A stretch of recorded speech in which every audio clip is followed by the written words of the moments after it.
Olá, tudo bom? Eu estava pensando aqui, estudando algumas coisas sobre o que falar, né?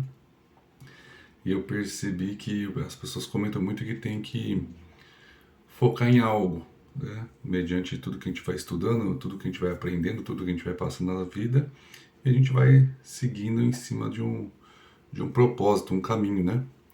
Tem duas coisas que sempre me pegou muito.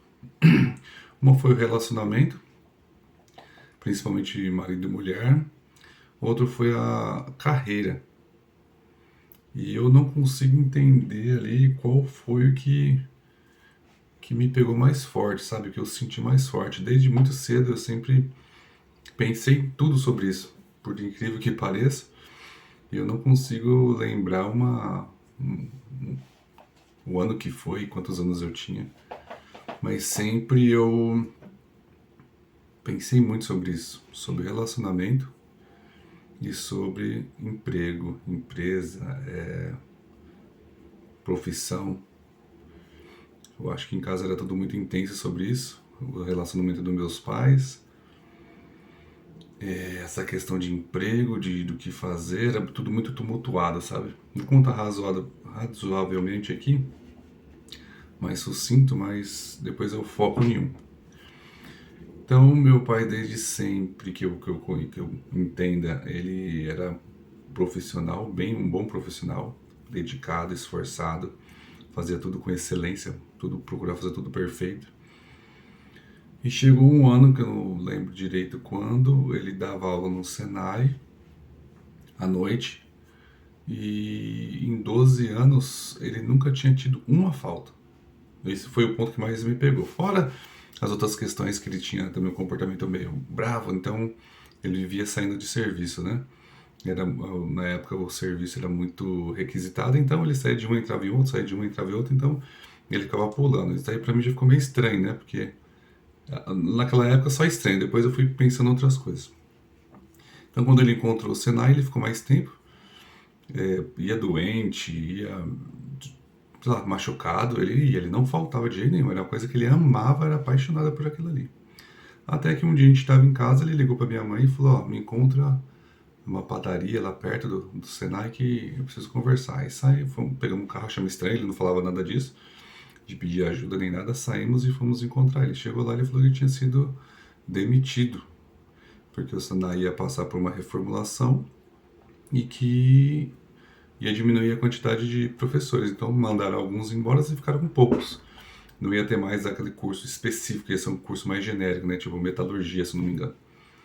E ficaram com lá por alguns motivos, né? Que a gente não sabe.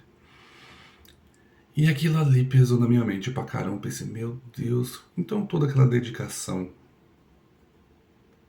serviu de nada?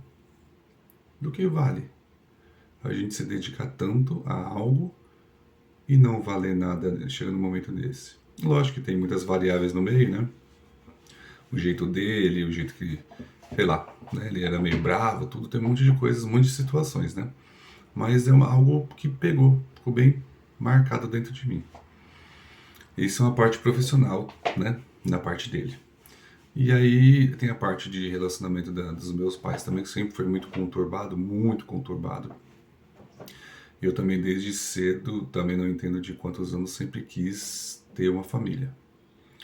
Eu não sei se para provar para mim mesmo que teria como ter uma família organizada, uma família em paz, sem brigas, sem, sei lá, sem conflitos gigantescos. Eu sempre pensei isso, sempre, não sei também nem de que ano, mas sempre pensei isso. E foi exatamente o que eu fiz. Minha mãe casou com 17 anos, eu acho que 17. Meu irmão casou com 18 e eu casei com 18. E todos os três separaram. Meu irmão separou depois de alguns anos de casamento. Eu casei, fiquei também em casa um tempo e depois separei. E aí veio aquela agonia, né, de pensar por que aconteceu quase as mesmas coisas. Por que teve os mesmos problemas? Da onde vem isso? Por que vem isso? Por que esses mesmos padrões, né? E eu, como eu já falei em outros vídeos, eu sempre pensei que tudo tem uma explicação. Nada seria por acaso. Sempre teria alguma explicação. Eu só não entendia, mas eu não sei se a palavra desconfiei, eu sempre tive certeza, mas eu só não sabia o que. Mas eu sabia, na verdade, tinha certeza que tinha algo que explicaria isso. E passei minha vida inteira, uma vida inteira não, até uma vida procurando isso e ao longo desses últimos anos eu venho descobrindo. Então eu fiquei nessa, o que que eu vou começar a falar na internet mais, né? Sobre relacionamento ou sobre transição de carreira, sobre conquistar o que você quer de verdade, saber o que você ama fazer. E os dois são muito fortes para mim, mas eu acho que eu vou começar com a empresa, né? Com o que você gosta de fazer, o que você ama, né? Não é nem com o que você gosta. Eu estava até conversando com meu filho mais novo essa semana passada, e ele perguntou alguma coisa, e eu falei, filho, a gente gosta de fazer algumas coisas, né? Mas a gente tem que saber o que ama. Porque quando a gente sabe o que ama, nada fica pesado. Para qualquer coisa, né? Para estudar, eu de 25 anos de idade para trás, eu nunca gostei de estudar, nada, nada, não gostava. Gostava um pouco mais de matemática, mas era muito. Chegava até um nível que era legal, mas depois se tornava um peso e ficava. Não gostava. E só depois que eu me separei, que eu comecei a passar com um psicólogo, comecei a ler, aí despertou. Aí eu falei, opa, tem uma coisa diferente aqui. E foi quando eu comecei a mergulhar nos estudos, em leitura, e, e aí sim começou a fazer sentido estudar, fazer sentido ler, fazer sentido entender. E é algo tão gostoso porque eu li assim, uma coisa fora do normal. Para quem nunca tinha lido o livro inteiro, assim, praticamente, nessa forçada. Então eu vim descobrindo isso, que amar o que você faz torna liberdade. É estranho, né, você pensar, porque quando você ama o que você faz, você se dedica e você fica mais concentrado e mais direcionado, você fica mais tempo ali naquilo ali, aparentemente fica mais aprisionado, né? E é completamente o oposto. Você, quando descobre, você fica muito mais livre, muito mais feliz. E estudando vários professores, filósofos, tudo aí que eu gosto, eu vi uma explicação do professor Clovis, aquele gente boa pra caramba. E ele falou assim: se você. É fácil você saber. Tem até uma história dele, não vou contar aqui, mas tem no YouTube a história dele como ele descobriu isso. Ele era novinho, devia ter uns 9 anos, se eu não me engano. E ele falou assim: o que você faz com amor, você não fica preso no tempo, você não fica preso em quantidade de pessoas, você não fica preso em nada. Simplesmente você faz. Exemplo: o que você faz, você faria de graça? É como assim? E no meu caso, por muitos anos eu fiquei me questionando, como assim? E algo que eu sempre fiz de graça e que eu fiz com o maior carinho era poder ajudar as pessoas com palavras, com escuta, com presença, com mensagens. Eu lembro que eu estava até assistindo aqui um vídeo de encontro da Aliança Divergente, do Elton Euler, e eu vi o rapaz aqui comentando umas situações. Eu lembrei, eu em 2008, eu estava numa empresa e eu tinha o celular da empresa e eu ficava mandando mensagem. Eu lia um livro, né? E tinha aquelas mensagenzinhas ficando nos cantos, né? Curtinha. E eu mandava para várias pessoas, como fosse o Story hoje, né? E o status do WhatsApp e tudo, né? E eu ficava mandando, o pessoal olhava, o cara é louco, mano. Que cara. Eles falaram, mas não, eu achei interessante que mandei e tal. Então eu sempre gostei de poder ajudar de alguma forma, mandar uma mensagem que fazia refletir, sabe? Que fizesse a pessoa pensar, opa, calma aí, o que quer dizer isso aqui? Isso aqui tem algum significado, algum aprendizado. Eu sempre gostei de fazer isso. E conversar, e de bater um papo, de ouvir pessoas. Às vezes eu estava no bar, assim, conversando, chegava um mendigo querendo bebida, eu ficava ali conversando, dando atenção, porque por muitas vezes a pessoa só está necessitando falar, né? E está agoniado com uma situação. Eu já me peguei com muitas situações dessas.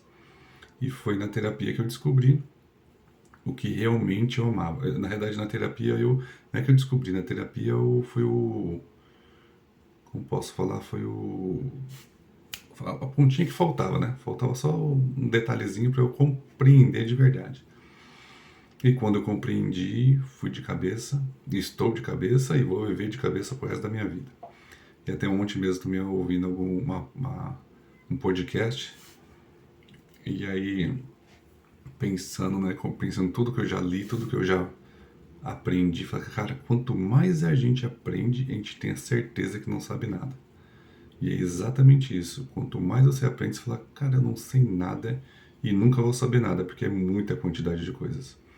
É uma descoberta diária, uma descoberta gigantesca, mas é algo. Daí você percebe que existe muito mais coisas, muito mais coisas. Você percebe uma coisinha aqui, mas é muito maior do que tudo que a gente imagina. Então entra essa sensação gostosa que você pensa. Eu posso estudar à vontade, eu posso fazer o que eu amo de verdade, e que mesmo assim eu vou ter muito a aprender, vou ter muito a ajudar, né? E essa é uma satisfação que não tem preço. Então hoje eu estudo de sábado, estudo de domingo, estudo de à noite, perco sono assim de alguma, não é de madrugada, né, mas à noite tô sem sono, alguma coisa, vou estudo, atender, seja de madrugada quando precisa, não tem não tem prisão, você não se sente pesado, você não se sente mal, é algo inacreditável. E aí fica a pergunta, você sabe o que você ama? Você sabe o que você ama a fazer? Você sabe o que você nasceu para fazer? Você conhece o seu propósito de vida? Até tem uma pessoa que eu estou atendendo, a gente conversa sobre isso, muito, muito sobre isso, né? Ah, mas precisa de um propósito. O que é propósito? Então, e a gente conversa bastante sobre isso, é muito legal. Então, você sabe qual é o seu propósito? Você entendeu qual é o seu propósito? E temos propósito. Todos temos. Basta a gente descobrir e seguir, que vai fazer toda a diferença na sua vida.